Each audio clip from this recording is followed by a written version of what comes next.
This week we have Gavin Bell, Edinburgh-based businessman, expert when it comes to Facebook ads and building funnels.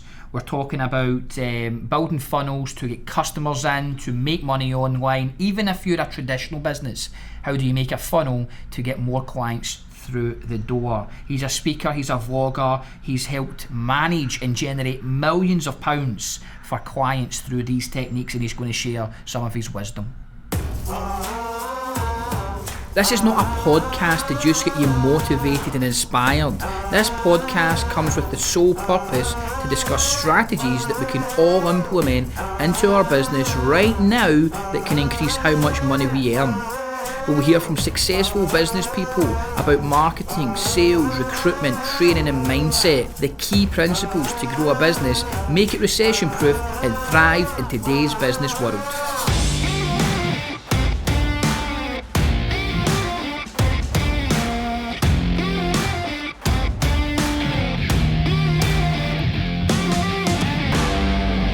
Okay, Gavin, thanks very much for joining us. Thanks for having me. You're very welcome. I mean, so what I want to do, two things. I want to just say how I came about your stuff, and then also just tell you a little bit about Weekly Business Talk and why we're doing what we do.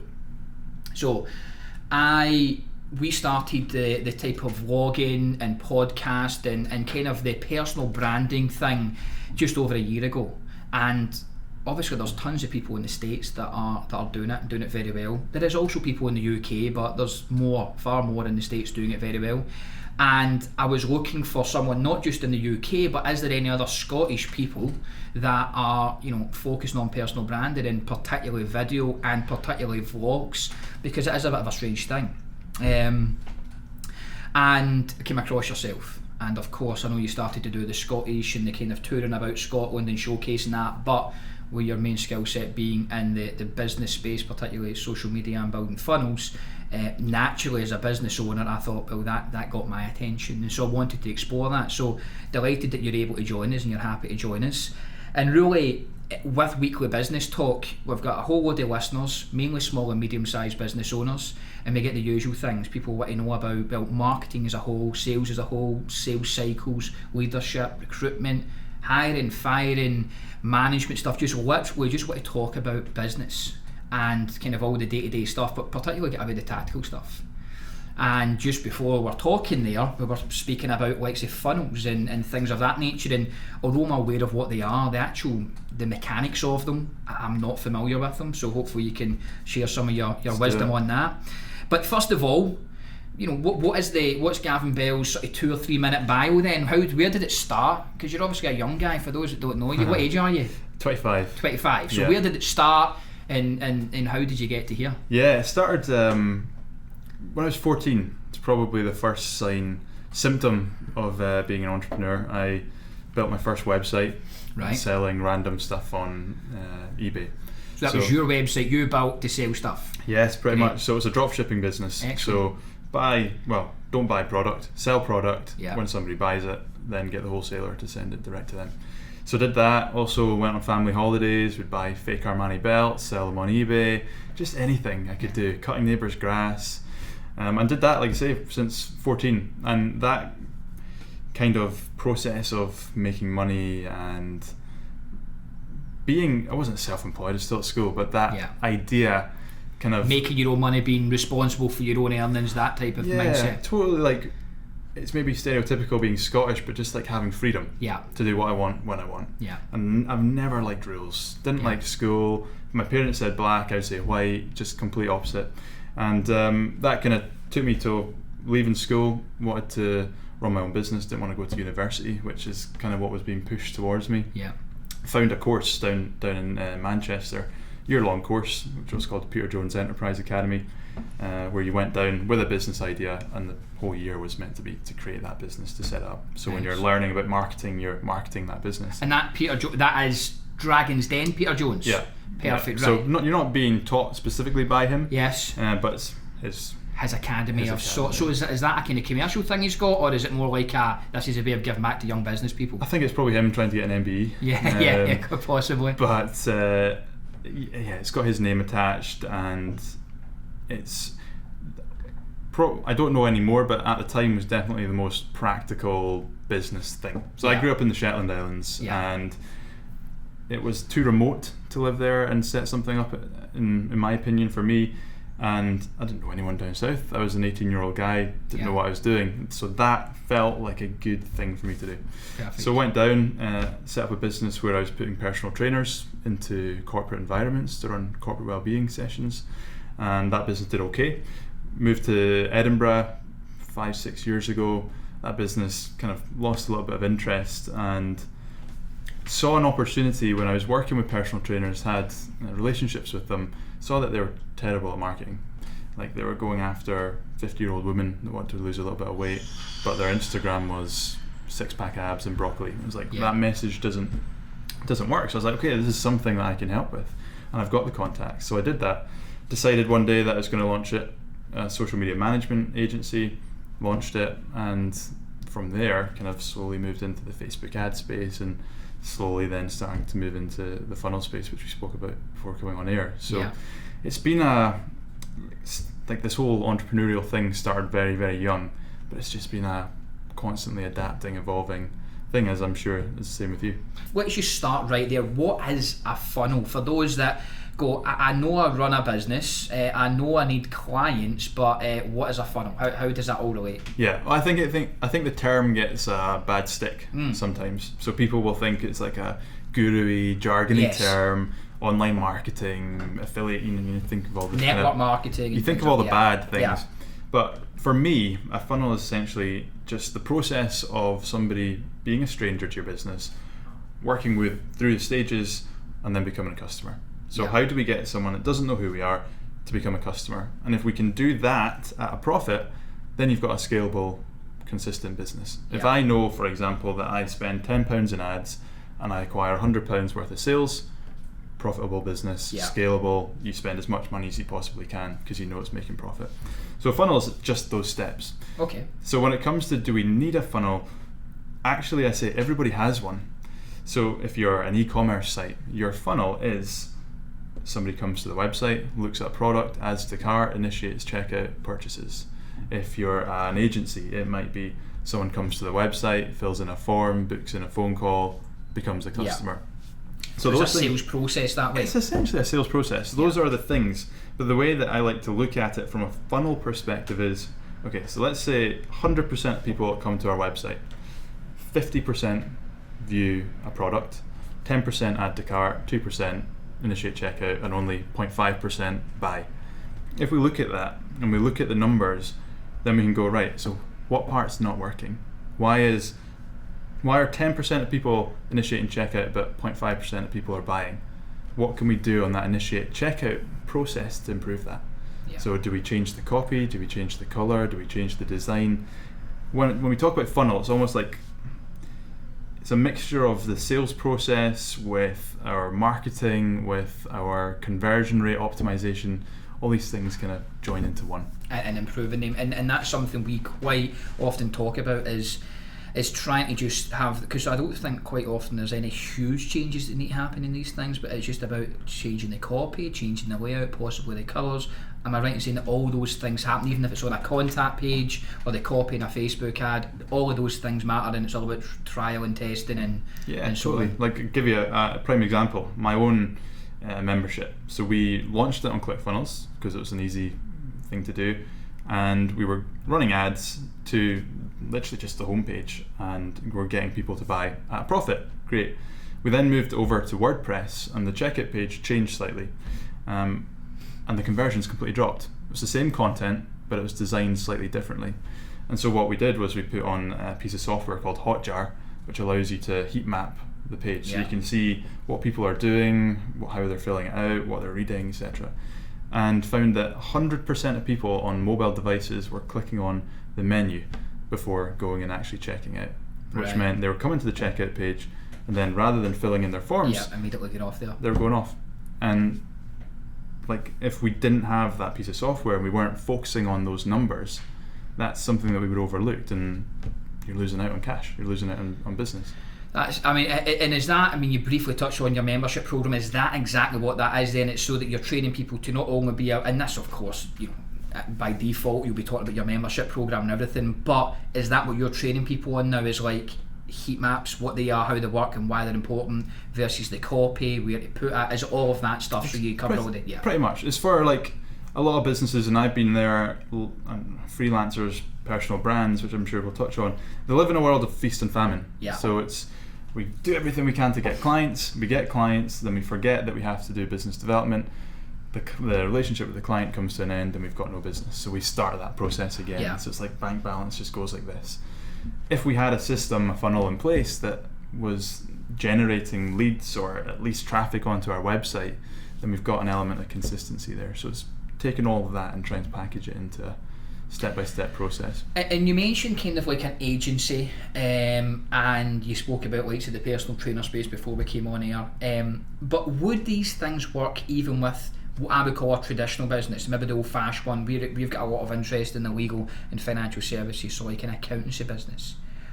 Do these things work in that type of business? Yeah, totally. And it's maybe looking at it in a slightly different way. So if we took an accountancy business, for example, like maybe your funnel would look something along the lines of we're creating video content that's teaching people, business owners, about the numbers, general content, and then we send people to a free guide, which is maybe something like 10 ways to stay legal with HMRC, just making it up, which you want to create things that only the people that are your perfect customers would consume. So you might not get hundreds of thousands of people downloading it, you might not have a massive mailing list, but if you've got 100 people downloading a guide on how to stay legal from HMRC as a small business, you know the people downloading that are small businesses that are interested in staying legal HMRC. That then gives us a list of potential customers. We then might have a next step, which is book in a free consultation with an accountant to make sure that you're making as much money as you possibly can. Yeah. And then that would then be the conversion into trying to get them onto a retainer, for example. So because I've always probably been guilty of thinking a lot of the businesses that I'm involved in is where it's not possible to, let's say, conclude the sale via internet. So like a membership program, people can consume your videos, there's lots of them, read a lot of the written content that you have, and then online sign up on a website. We can't do that. Yeah. So as even the conversion, as you said there for the accountant, it can be we get them really interested, next minute they send us an inquiry so that we then give them a phone and invite them in, or however. That's still that funnel process. Exactly that. So if we think about, I like to think about commitment levels. So let's say that we're an agency and our package is £5,000 a month. You're never going to be able to run a Facebook ad and get somebody to sign up to a £5,000 a month package from an ad. Yeah. Not going to happen. So we need to look at, the way I like to look at it is, what does our sales process look like typically? Yeah. So if it's a £5,000 package, it's probably going to be something along the lines of, we have to meet with that person. Before the meeting is a phone call. So from a Facebook ad point of view, your thing that you're trying to get and achieve, the conversion, is the phone call. Yeah. How can we get people onto a phone call? And before that, we might have to provide video content, a webinar, training, to get them to commit to taking a phone call. So what is the smallest commitment level we need to get that person to take? Yeah. And we use that as the ad, the offer in the ad. And then the whole, like if we get someone on a phone call, the process after that is all off of Facebook. But you're totally right, like you're not going to get a massive deal from one Facebook ad. Yeah. That might happen initially from a Facebook ad, but 2 years worth of networking, relationship building, conversations with that person might then result in that. Yeah, because I certainly find myself, sometimes these things are all about just putting content everywhere, getting people familiar with you, and then it might be the Facebook ad that eventually just sends them over the line and starts the process going. But it doesn't need to be Facebook is what we're saying. It can be any other social media platform, it can be articles, it can be, newsletters from your, any of those things. 100%. Or all of them. I always say if you can do all of them at good quality, then do that. Yeah. Most people can't. Yeah. But I got access to LinkedIn Live yesterday, went live on LinkedIn straight away because I know that's going to be an opportunity. Yeah. And got something like 6,000 views, 100 likes, 100 comments or something ridiculous. Yeah. So now I'm going to be doing that every day. Yeah. And creating almost a LinkedIn Live show because I know not many people have it. Yes. And I want to take advantage of that early access to it. That then might get people DMing me on LinkedIn. How do you work, Gav? well, why don't you book in a free phone call? Yeah. And then that starts that part of the process. Yeah. So they're coming from LinkedIn rather than so Facebook. No Facebook ad, LinkedIn Live, curious message, probably similar to the way that I reached out to you, and off the process goes. Exactly. And that is still the funnel. It just doesn't start from a Facebook ad. So technically the funnel can come from, the top side of it can come from different areas, Facebook, LinkedIn Live, doing a keynote at a networking event or whatever it may be, doing a free gig of sorts anyway, to then get people to filter in. I mean, if you think about an actual funnel, like if you have 100,000 people at the top that have consumed your videos, you're going to maybe get 1,000 people to download your free guide, then maybe 100 people booking in a call, then maybe 10 people will become clients. I'm just making those numbers up, but that's kind of what you're looking at. And is the free, I mean, because you see the free giveaway everywhere, the free download, is the free element of it, from a persuasion perspective, is that important to it? Do you need to have a giveaway? You don't necessarily need to, but it massively helps, especially if we're going to an audience, people that don't know who we are. Because when somebody sees us for the first time, if we use Facebook ads as an example, they don't know who we are, they don't care who we are, and so we need to create something that makes them care who we are. And that's when we create something that's of value and give it away for free, because we're creating something of mutual interest. So if I've got a free guide on Facebook ads and it's targeted to small business owners, the Facebook ads problem that they're facing is that mutual interest that I have with them. So they then download that guide, and then that allows me to start communicating to that person. I could sell them a £100 course, for example, but if they don't know who I am, it's going to be very difficult to get them to do that. So what we might do is free guide, and then if we've got an audience, people that have watched our videos, been on our website, we can maybe retarget them with ads with a sales-based offer, because they already know who I am, and so I don't need to do that persuasion part. Yeah, Facebook does allow you a lot of that flexibility, doesn't it? The targeting of it, if I understand correctly, is can be pretty niche. You can narrow things right down. Is that right with Facebook? Yeah. Oh my God, it's amazing. So if you're a bar in Edinburgh, you can target University of Edinburgh students with an ad that says, "Hey, are you an Edinburgh uni student? Do you want to come for a free drink?" Simple. Do that every Friday night. You're going to get students in your bar. They're going to buy more than one drink. Yeah. Easy. Yeah. I can target small business owners, and then from a retargeting point of view, I can target people that have watched my videos on Facebook, been on my website, watched my videos on Instagram, engaged with my Instagram, or on my mailing list. So many opportunities. Yeah. It's still at a point. There's going to be a point where it's not as good as it is right now, but it's still at a point where it's just so powerful. Yeah. I suppose it's the same as the email newsletter.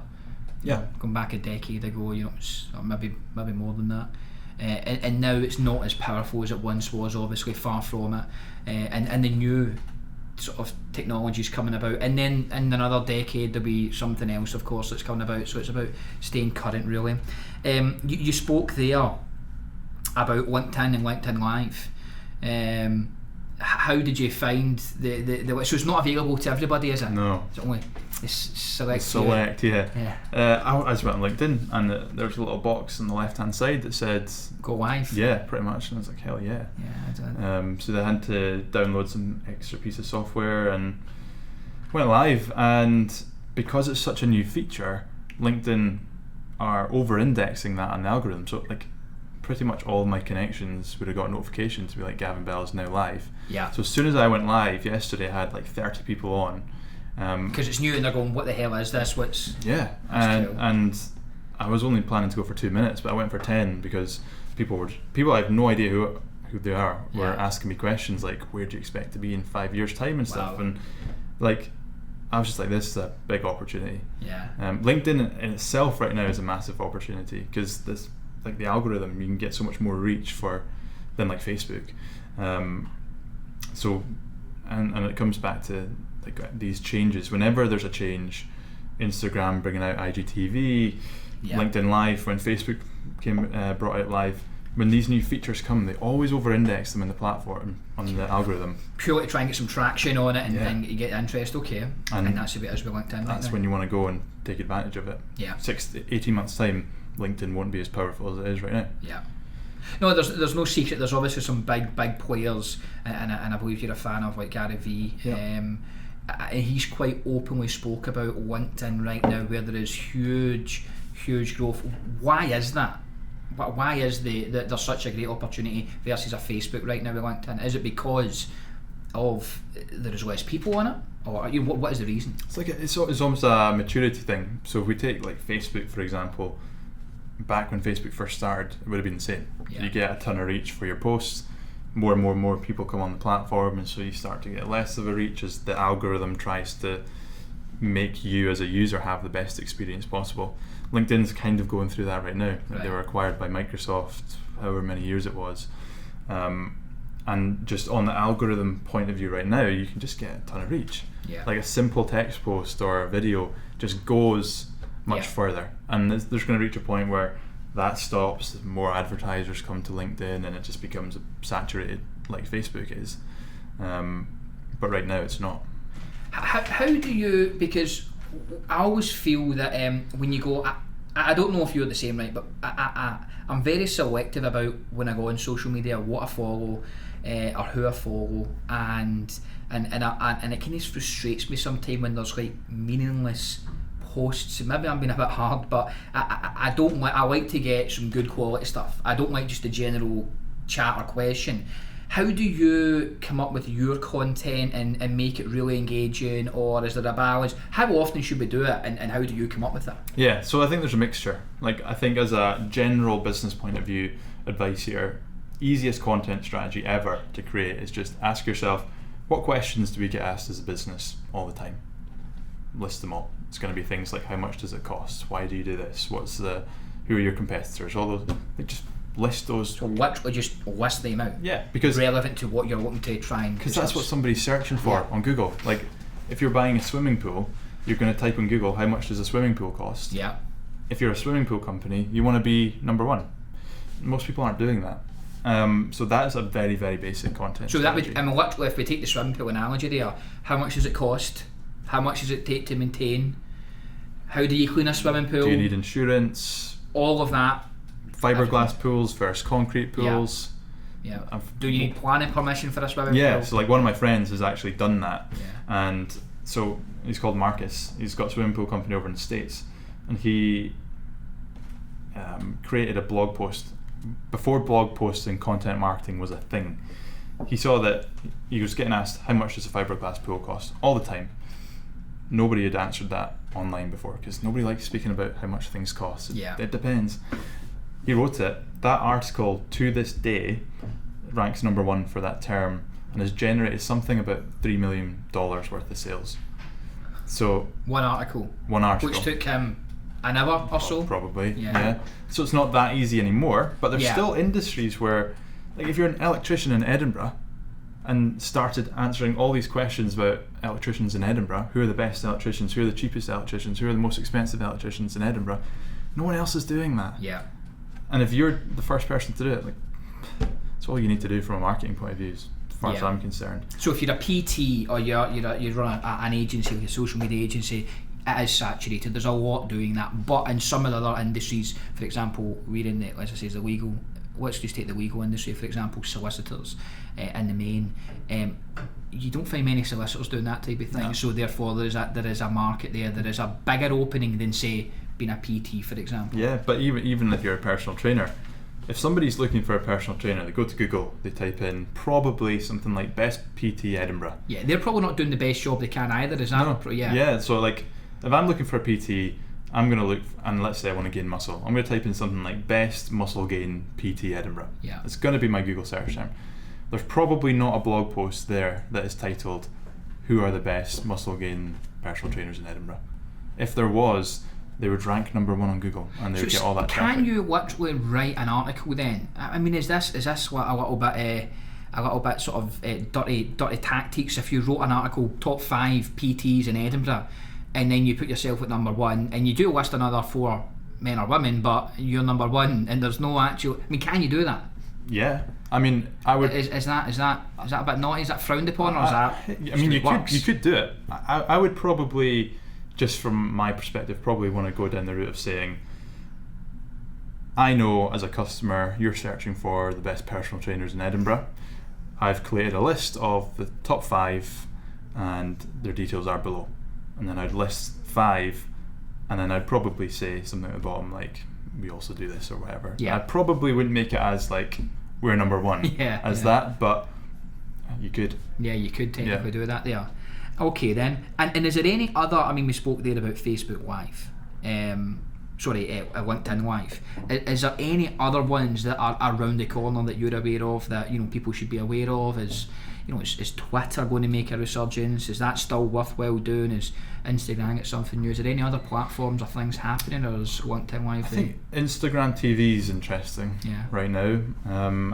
From my experience, posting a video on IGTV with a preview of that video into the feed performs better than just a video in the feed.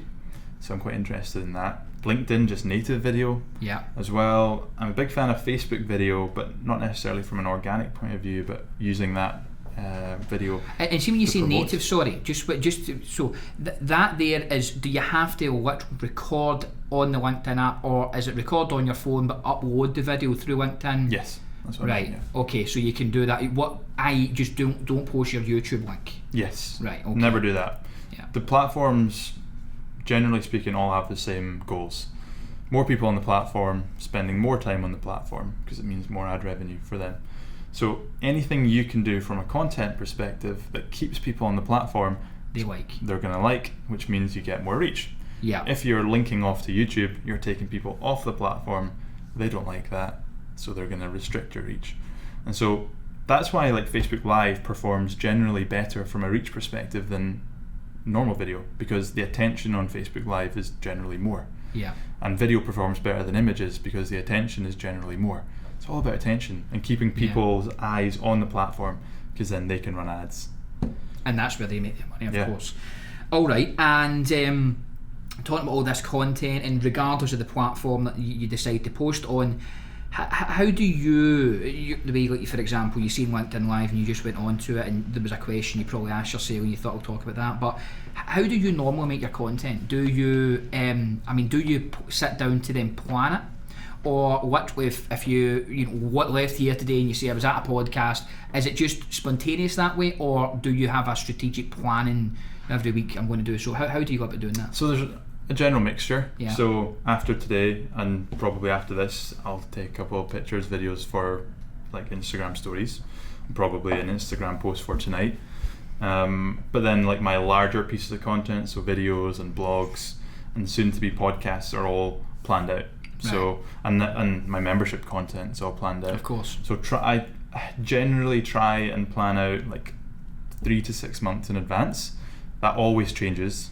And that's the bigger pieces of content. Yeah. Okay. So what I'm kind of trying to do, and this is almost a new process for me, so I'm still working it myself, is looking at my content in seasons, and also basing that off the membership content. So an example being, if I'm creating a course, which I am right now, within the membership, so private content on Instagram marketing. How do we run? How do we make Instagram work for us? That's my private content, and that's really like technical how-tos. Then my public content, so the blogs and videos, might be more general but Instagram related. So it might be things like 5 ways to improve your Instagram profile. So you'll make that public to everybody. Yeah. But then you'll have some stuff that's really a deep dive on. So the plan is people come, they see the 5 kind of general Instagram tips, and then if you want 10 more tips, you can get that inside the membership. That's the general plan.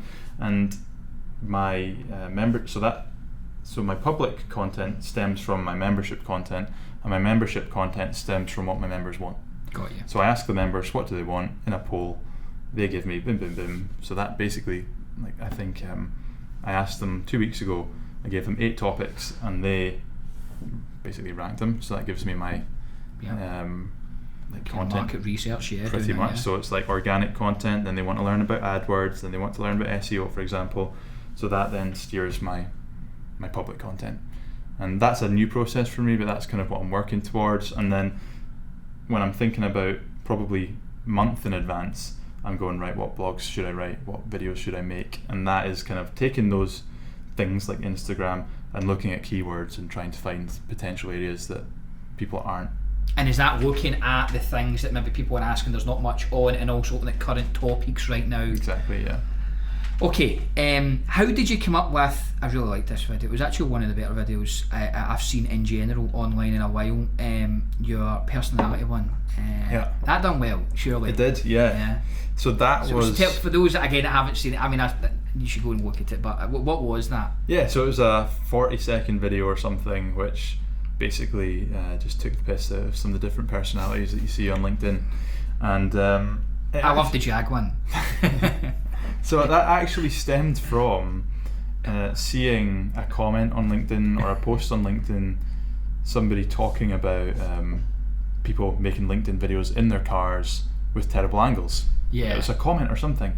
It's like, that's a funny idea. Yeah. And then I thought, what are the other personalities that you get on LinkedIn? And that was something that wasn't planned. That was literally like, I had the idea and I made it and I posted it. And you're literally on the phone, just post it, chop it together, and that's it out there. Exactly that. And because it's then got like really good engagement, I posted it on Instagram, did well on Instagram, posted it on my stories, did well there.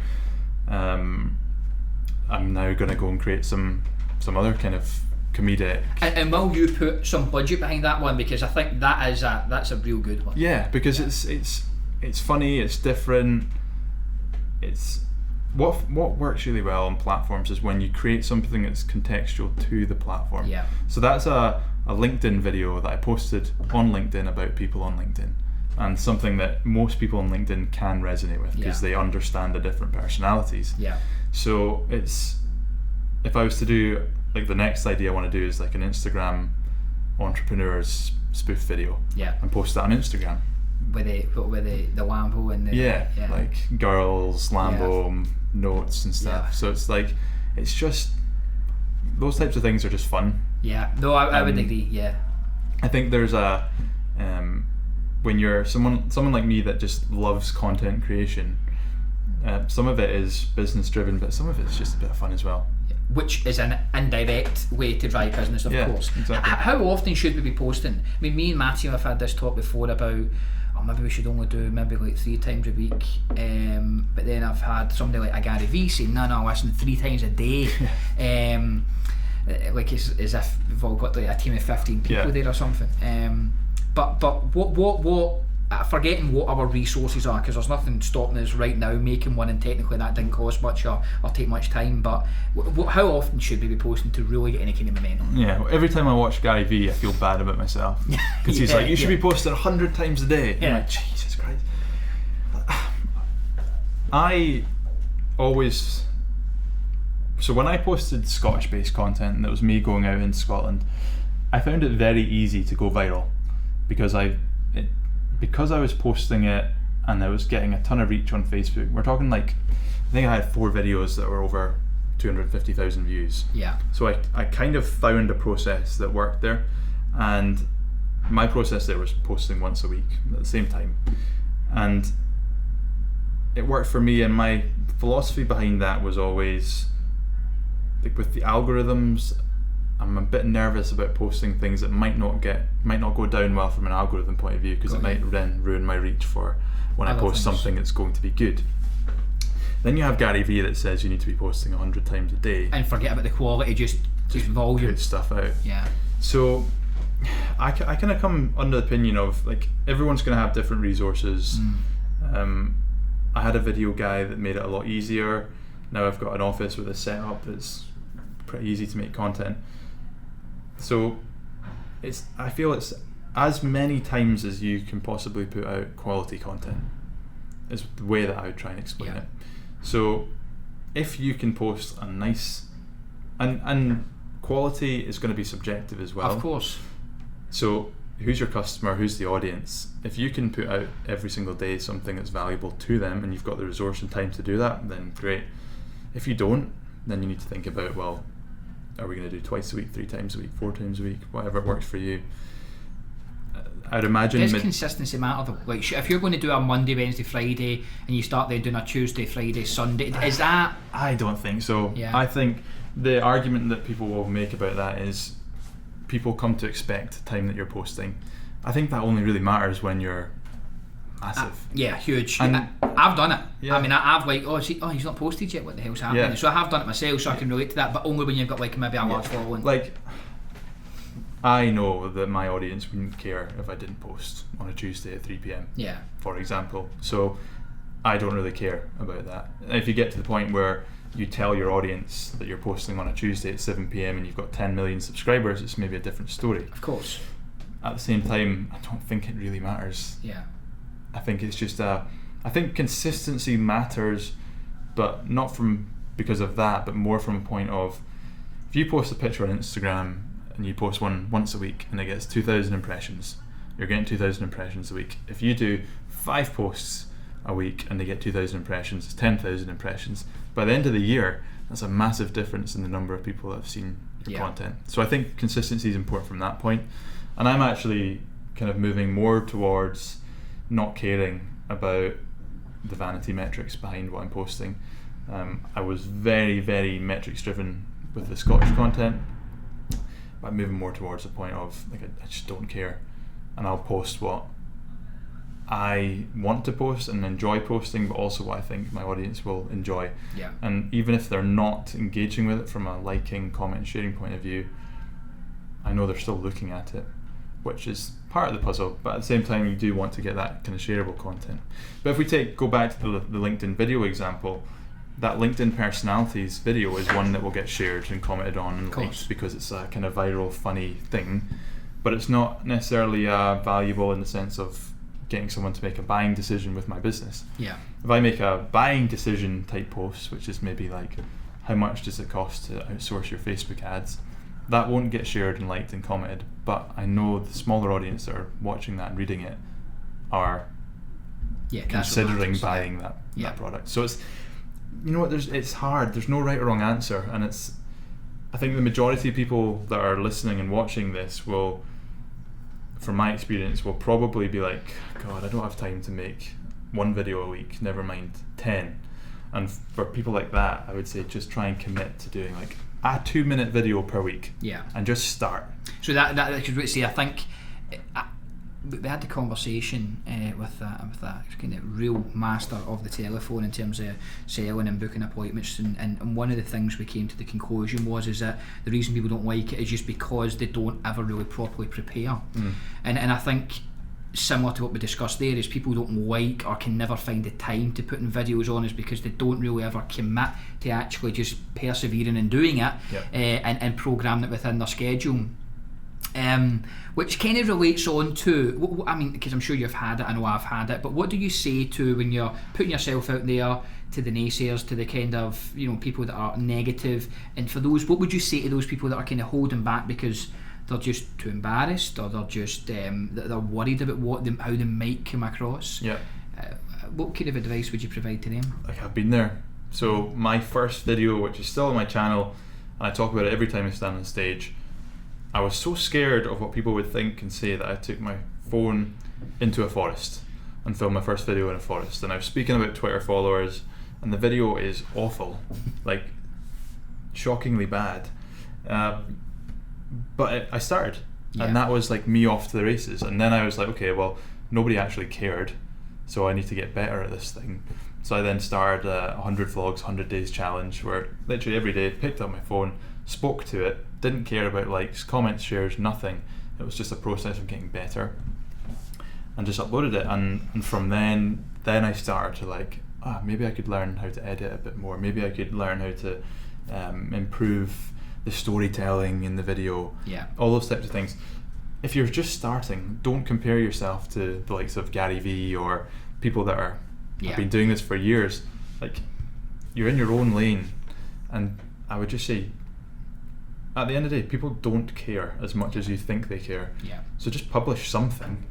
I actually always often say, film a video and don't post it. Just get used to filming it and keeping it on your own phone. And then do that for a week.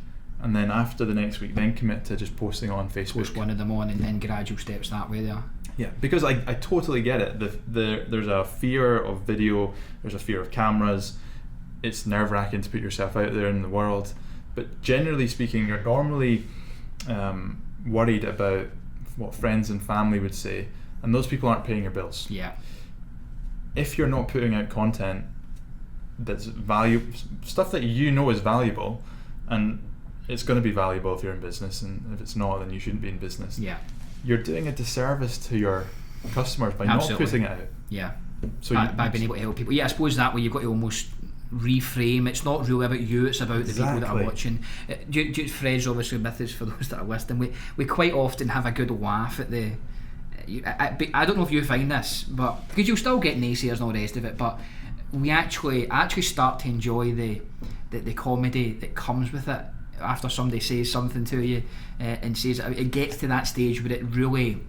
I mean, listen, nobody's ever said anything deeply sinister or anything, but I'm sure there is that exception. But when someone just says, like, it's crap, or what is your, particularly for us in Scotland, particularly the broad Glaswegian accent and the comment on that, it becomes quite fun. Yeah, it does become like you get a bit of a laugh out of it. There's been times we have laughed about it. Yeah, totally. I don't get it anymore because my videos have changed. But when I did the Scottish content, and we were getting like millions of views a month, like, oh my god, the abuse that I would get. But as you say, like, it maybe hurts a little bit at the beginning, but you get to a point where it's like, actually that comment where the guy called me a fud or something is a good piece of content. Like, screenshot, post it on Twitter, post it on Instagram, post it on LinkedIn. It's like, thank you for... And here is a crazy one. Me and Fred were literally talking about this yesterday. Whilst they are obviously commenting, LinkedIn, Facebook, or whatever platform you're on thinks, oh, this is an interesting article, people are communicating, they're actually doing you a favour. I get a lot of my ads, like people comment on my ads saying like horrible things, and I just go back to them and comment back, because back and forth. Because free engagement. Absolutely. That's that. So for those people that are scared off, don't be, because it happens to everybody, and actually it'll start to wear off on you. It won't really, like I say, affect you. You need to focus on the positives. Yeah. So back to the Scottish content. Why did you do the Scottish content? What was was that, I mean, were you trying to go down the route of like, I'm going to make money on YouTube, or was it just a little side project? It was well, just going back to that point, so I'd get the negative comments, but you'd also get the comments which was like, these videos have changed my life and have helped me through anxiety and stuff. Those are the guys you have to focus on. Absolutely. So focus on the positives. But in terms of the videos, so I think a year before I started the Scottish content, I was doing like vlogs, businessy kind of vlogs, so just going in about my day and filming it. And I think it was just one weekend, I was like, you know what, I'm going to film my weekend for the crack. And we took the drone up Arthur's Seat, and I was filming with one of my mates who's also a vlogger in Edinburgh, and it got like shared on Edinburgh Evening News, and the video got, I can't remember, let's say 20,000 views or something, so way more than I'd ever had before in the kind of businessy vlogs. And long story short is I just got addicted to the views and finding out how to get more views. And so I was like, right, so maybe I'll try film another outdoorsy video. And I did, and it got more views. And then I started watching other people that were doing it and trying to see like how long their videos were, how much face to camera there was. And I found out that whenever the video was about me, it got way less traction than when the video was about something else, i.e. Hiking up Munro or something, because people were interested in the Munro, they weren't interested in me. And so I just kept on doing it and getting more and more and more views, and then like I was on STV speaking on a few stages and getting a couple of TV things from it, and I was like, this is great. And then I got to the end of last year and I was like, this isn't like helping my business. Like I've got two brands here. I've got like this business brand which like I need, and then I've got this Scottish outdoorsy brand, and I was like, views on that are great, but they're not the right people. And I just came to this realization, and I kind of had known this for a few months, but I was scared that if I posted a business post on my Facebook page, for example, I wouldn't get the reach and the comments and the likes and the shares, and I was scared about that. And then I got to the point last year where it's just like, you know what, I cannot do that. I can't be scared. I just need to post. And now, to be honest, just trying to build that audience of... So even though you know you're not going to get as many views, just because it's not you and it's, you know, it's not, well, I suppose the big word, authentic, although that's, I don't want to say it's not authentic, but it's just not what you want to do 100% all the time. Business is your passion, your profession, and that was more compelling, just to say less views, less maybe reach, but it's just what I want to do long term. It's like the girls on Instagram that take pictures of themselves naked to get more reach. Yeah. You get more likes, but you're getting creepy guys. Yeah. And so when you come to release a beauty product because you think you're a big influencer now, you don't have the right audience. It's a different marketplace, yeah. And it's exactly what I was doing. I was attracting an audience of old American ladies that are never going to buy my products. So whenever I'm running ads on Facebook, the quality of, or the performance of the ads was never going to be as high as it should be. So I actually ran an ad on Facebook to people that liked my page saying, please unlike my page if you've liked it for the Scottish content, and if you're not interested in the business content, please unlike my page. And I think we got like 200-300 unlikes, but yeah. It's still to this day, the reach that you get on businessy content just isn't it? We do a lot of, so one of the kind of side projects that I am involved in and started as a passion, but now it has become financially worthwhile, is property. And we get so much more engagement. Property seems to be this hot topic right now, and our team are saying, let's do more property, but I just don't want to do it because I don't want to be known as a property guy, but it does get more. I mean, we're kind of just filming my wife, and so it's naturally part of it, but I just don't want to do like educational stuff on property because it's just not me. Yeah. But I know I can get more reach and more views. It's that, hit the nail on the head. Yeah. It's like, I know I could go and post a video hiking and get 200k views. Yeah. But it's not worthwhile. Yeah, it's just like the maybe 400 views I get on a Facebook ads video is actually more valuable than the 200,000. If I was a Scottish tour guide, then 200,000 views in that would be phenomenal. Yes. But I'm not. So. Yeah. So we don't do that. Yeah. Again, I want to come on to personal branding, but just before we leave, talking about views, and because the first time you've had videos that have reached 100. Have you done anything over 1 million yet? Is anything? Nothing over 1 million. 250 is the max. Is the maximum, right? So 250,000 views, which is a lot. But your very first videos, you know, was there a handful? Because I'm thinking there's people out there that go, there is 2 people watching my Instagram live here, or 26 people watch my YouTube video. There's probably no point doing this. Were you there as well, and is that like kind of just the route that you need to go through? Oh yeah, like when I did the forest video, and then I did 100 vlogs, 100 days. We're talking like an average 20, 30, 40 views in those. Yeah. Nobody watched them. Yeah. Nobody cared. No one engaged with them. Yeah. But I was in the mindset then of, this is a process for me to go through to get better. Yeah. Not to get the engagement. Absolutely. Almost earning your stripes that way. Yeah, and there's still like even to this day where I've got almost 10,000 followers on Instagram. I did a live the other day just for the crack and got like 16 people on it or something. Yeah. It's not a huge amount, but it's it's about those 16 people, not necessarily you. Yeah, it's exactly that. None of this stuff is about us. Yeah. It's about the people that we're trying to help, and the views, although they're important, they're not. If you're creating content now and you do it for the next 40 years of your business career, there's no way in that 40 years that you're going to be unsuccessful. Yeah. Because you're going to learn things over the years, you're going to get better, you'll slowly build an audience. And so I know, don't get me wrong, sometimes it is disheartening when you put your effort into something and it flops, but I know that I'm playing the long-term game here, and if I create video content for 40 years, it's going to change over time, and it's going to be cool to look back on. Oh, without a doubt. I don't know if you ever seen. I'm pretty sure it's on Netflix, or maybe on at the Prime, but the Steve Aoki documentary. No, I haven't. It's amazing. I mean, not only an amazing DJ, but the business sort of acumen of the guy is unbelievable. But he talks about in it his very first. Now, bear in mind, he's been to done one of these crazy ones in Brazil where there's like so many 100,000 people that he's watching him. But he talks about on it how he's like first gig, and they used to do it in a house, and there was like 3 of them there, and that's now technically or arguably one of the biggest DJs in the world, making tens of millions a year. And yet his first gig only maybe a decade or maybe a couple of decades ago was to like 4 people in a house, and now where he is now. So it's almost like you have to go through that. Oh, you do. To then get the real success. It's like the tax that you have to pay. Absolutely. It's speaking gigs, terrible at first, but you get better over time. Yeah. You can only get better at it through the exposure of actually doing it. Yeah. So, and actually, it's a good point. Is most people don't reap the rewards of doing it because they can't get over that initial hurdle. Yeah.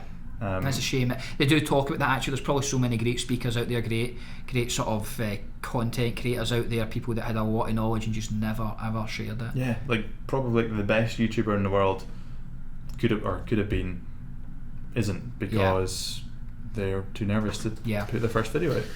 Yeah, it's quite a common problem. But as on that there, personal brand. So are you conscious, because obviously you're building a business, and you could build your business to an extent without putting yourself out there. Maybe it'd be harder in the kind of line of work you're in, but for me, having a legal firm, for example, financial service, I don't really need a personal brand to grow that right now. I can grow it in a behind the scenes way. But how essential is it now to have, I mean, everyone's got a personal brand, but how important is it to grow your personal brand and actively have an interest, like you're trying to grow your sales or hire staff? I mean, how important is it, and how are you doing it? I just think it's so important. I think whether you are self-employed or you're employed, in any industry space, there's always a select few people that get all the opportunities. Yeah. The speaking gigs, the big consulting contracts. Yeah. And those are, generally speaking, the people that are most known. And if you're someone, you might be the best speaker in the world, but if no one knows that you're the best speaker in the world, no one knows you, you're not going to get the best speaking gigs. Yeah. Similarly with Facebook ads, you're not going to get the biggest consulting contracts if nobody knows that you're a Facebook ads person. Yeah. So and let's take an employed point of view as well. If you are the best project manager in the world, but you don't post anything, no one knows that. Yeah. Other than your current boss. Absolutely. When you could be headhunted for the biggest and most senior job of your life. Yeah. Exactly. So I just think everyone should be building a personal brand right now, and it should be. And I think it probably will be eventually. Well, I was going to say, how long before, like, just the admin, if I'm going to hire someone and I'm going to go on, like, I need a really good assistant now. Who is the best assistant, in the Glasgow area? And, before I go on and start, not going on to a job recruitment, I'm not interested in now, but, and there's, a he or she who's out there talking about the very best personal assistant, top 5 tips to be the best. When do you think that's going to become a thing? If it's not already, it might be already. I don't think it is right now, but I think it will be. I don't know when. But if we look at 10 years maybe, I think we're very ahead of the curve on that perspective. I mean, if we look at some of big firms in the States, GoDaddy, massive hosting firm, they have a head of personal brand, and it's his job to work with the employees of GoDaddy on building their personal brands, getting them on stages, getting them to make video content, getting them to create their own blog. And what is the thought behind that for them? Is it just attention for GoDaddy right now? Or? Well, I think if I look at my own consumer behaviour on something as small as Twitter, I don't follow brands or logos. I only follow people. Yes. And I think that is a universal thing that happens, is people prefer to connect with people. And GoDaddy, what's more powerful? GoDaddy telling me that I should use the software, platform, whatever, or Steve, who speaks on stage, doesn't mention GoDaddy, and then afterwards I speak to him and he goes, yeah, I work for GoDaddy, you should actually check it out. Yeah. Like, GoDaddy know if they have 10,000 employees and those 10,000 employees have an audience of 10,000 people each, that is so much more powerful than GoDaddy having 10,000 followers or whatever and telling people to use their service. Yeah. Because it's that human to human connection. Yeah, it makes sense when you break it down that way, doesn't it? I've always thought that there's a lot of people making vlogs, and then you've got the great people who are doing it, the well-known, your Caseys and Gary V's and Grant Cardone's, all in the kind of business space. But can you imagine if like a Nike or Adidas, you know, started doing a week of Paul Pogba or something like that? You know, what some of these superstar athletes, the kind of engagement that we get on that would be, instead of just a general ad, just some form of... Yeah, totally. It's something that we've done a little bit of work on, is working with sports people. Yeah. If we take an average Scottish footballer out with the old firm, an Aberdeen player, let's say, probably earns $2,000 a week, something like that. Yeah. Good wage, but not enough to live on once you retire at 30. Yeah. So they normally go get a job after that. Yeah. If that footballer was to build their personal brand, whilst they have the attention of the, let's say, Aberdeen support, so playing in front of 10,000-15,000 people a week, plus a wider support, and built a brand on, I don't know, clothing brand, nutrition, whatever, personal trainer, you take that, make advantage of that attention that you've got, that's then your job when you leave. Yeah. Yeah, and the other opportunities that can bring to the table whilst you're still playing. Yeah, like Paul Pogba, Ronaldo, they go for this amount of money because their personal brand will bring in that revenue in shirt sales. Yeah. So people go nuts about the cost of footballers these days, but it's because they bring that to the table. It's actually not really much to do with how good they perform on the pitch. Yeah. It's a commercial reason. Absolutely. And the same goes for every single business owner, but just at a smaller scale. Like. The bigger your personal brand, the more deals you're going to get, the more opportunities you're going to get. Yeah. Is there any sort of ways that, you know, if you took time to think about your personal brand, like actually have a meeting with even yourself, and where you've how can I improve? Who is my target audience? How do I grow? Have you took the time to actually do that? And should, you know, does it? You can't do it by mistake, can you? Or maybe you can. I don't know. But should you literally plan it out? I think it comes down. I think your personal brand almost comes down to your content strategy. So your content is your brand, and if you're not putting content out, people don't know who you are, unless you've got some other like academia that makes a lot of that's famous or whatever. I don't know. So yeah, oftentimes I'll be looking at my content, what's working, what's not working, how can we improve it, how can we make this better. You're looking at the different platforms, what's specifically working on different platforms. So like using captions on videos, for example, as a small thing, is something that you want to start doing when you realise it's important. So but should somebody that, let's say, like, in fact, prime example, you here just now, business owner, online platform, just a wisdom of knowledge when it comes to this space, social media, digital media, personal branding, funnels. Should somebody like yourself go, right, clearly, you know, we get maybe 600, 1,000 sort of listens in this podcast, I'm going to actively go out and contact 20 podcasts, get on 5 of them, I'm going to just shamelessly contact and say, I'll come and do a speaking gig for free. Yep. You know, should we just, if you've got a desire to be out there and in the public, obviously, and grow your personal brand, that is. But I think a lot of the people that listen to us, I mean, I like to see them at one particular event that we do over in Glasgow, and they all want to grow this space. They're all educated enough and aware that this is important for them. But sometimes things hold them back and they're not like, but should they just be shamelessly going out and just pitching themselves? Totally. So I do it, and I've done it. Yeah. So I don't know how many podcasts I've been on now, probably 50 plus. Yeah. I don't know how many have come to me and how many I've gone to them. Yes. But it's probably pretty even. Yeah. A lot of podcasts have, so you don't have to do it shamelessly, have like applications to be on the show. Yes, of course. Same with a lot of events. Yeah. You can apply to speak at the event, so just go and do it. Yeah. Hire a virtual assistant to go find events that are relevant to your audience and go and apply for them. And looking at people that are in a similar space, similar audience, try and ask them if we can collab.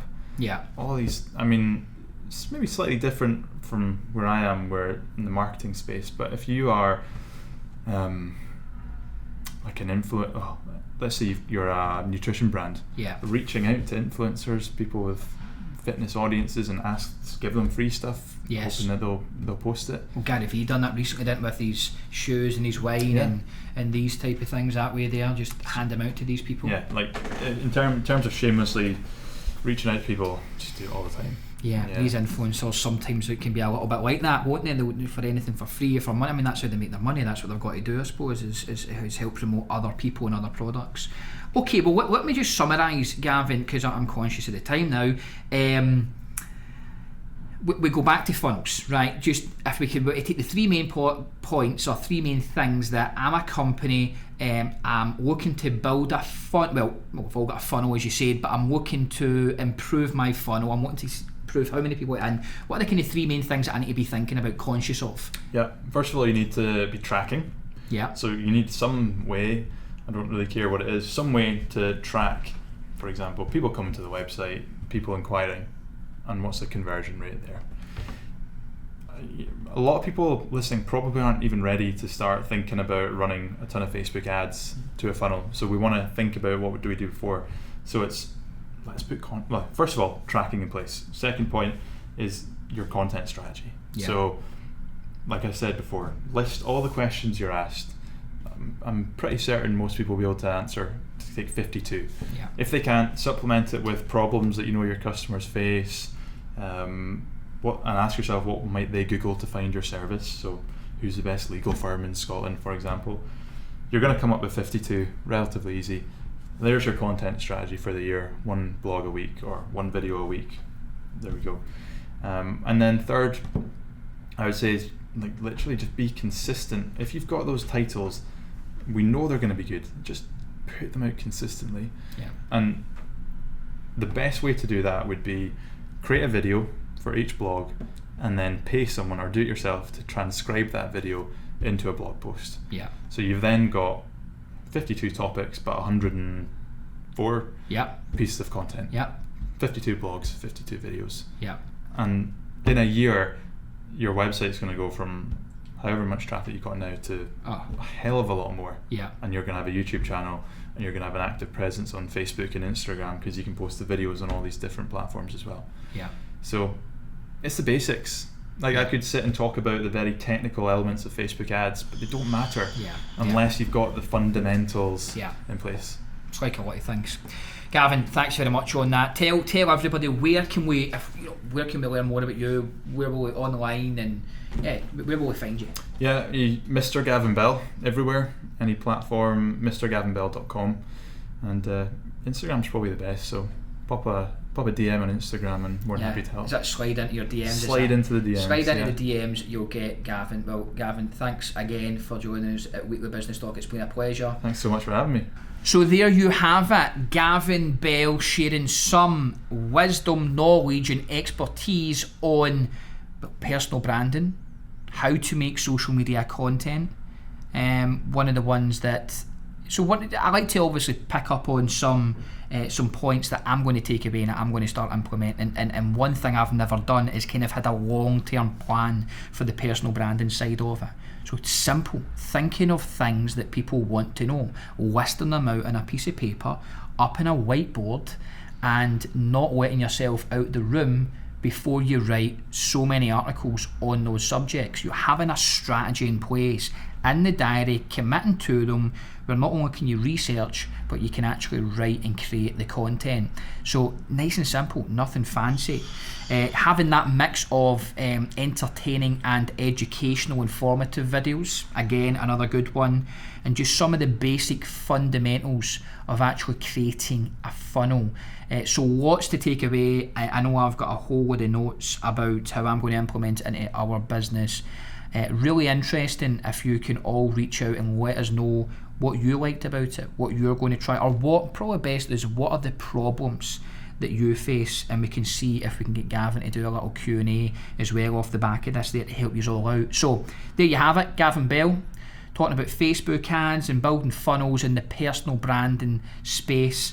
I hope you all joined it. I hope you found a ton of value, and we'll speak to you next time.